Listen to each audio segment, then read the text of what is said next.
மா இன்னைக்கு என்ன வாங்கிட்டு வந்திருக்கீங்க சண்டே ஸ்பெஷலா? மீன் வாரமா வாங்கிட்டேன் நானு. ஒரு வாரத்துக்கு அதோட ஜாஸ்தியாவே வாங்கிட்டேன். ஆசை ஆவல ஆவலா 5 வாரத்துக்கு வாங்கிருக்காங்க பைஸ்.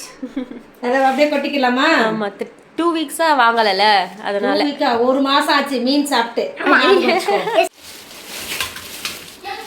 விதவிதமா மீன் இது. இதுல இருக்கிற மீன் வந்து 300 ரூபாய். Oh my God. 300 350 ரூபா. 300 ரூபான்ட்டு 350 ரூபா. இந்த ஊடா இருக்கு இல்லையா, இதுக்கு தான் ரொம்ப ரேட்டு ஜாஸ்தி. நல்லா பெரிய பெரிய ஊடாவாக இருந்துச்சு. ஒரு 5 தான் இருக்குது ஊடாவே. இந்த ஒன்று மீதி எல்லாம் கலந்த மீன் ரொம்ப பிடிக்கும். இந்த மீன்லாம் டேஸ்ட்டாக இருக்கும். இது வெள்ளைக்கிழங்கா அதெல்லாம் இருக்குது. ஒரு 2-3 வெள்ளைக்கிழங்கா, குட்டி குட்டி சங்கரா. இது தனியாக 350 ரூபா. இது வந்து சங்கராவும் கிழங்கானும் சேர்ந்தாப்பில் வாங்கினேன். இது ஒரு 250 ரூபா. ஆனால் எங்களுக்காக 250 ரூபா கொடுத்தாங்க. 300 ரூபாய்க்கு மேலே தான் இந்த சங்கரா கிழங்காலாம் நல்லா பெருசு பெருசாக தான் இருக்குது.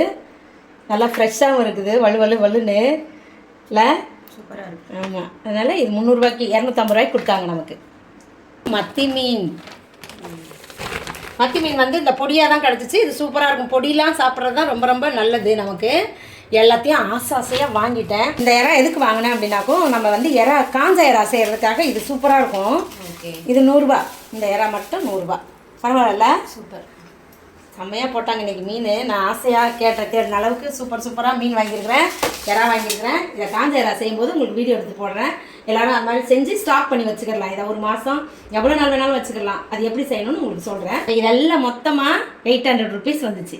ஓகே, எல்லாம் 100 தான். 200, 250, 350 2 சூப்பராக வாங்கிட்டு வந்துட்டேன். சமைச்சிட்டு பார்க்கலாம் அடுத்த வீடியோவில். பாய்.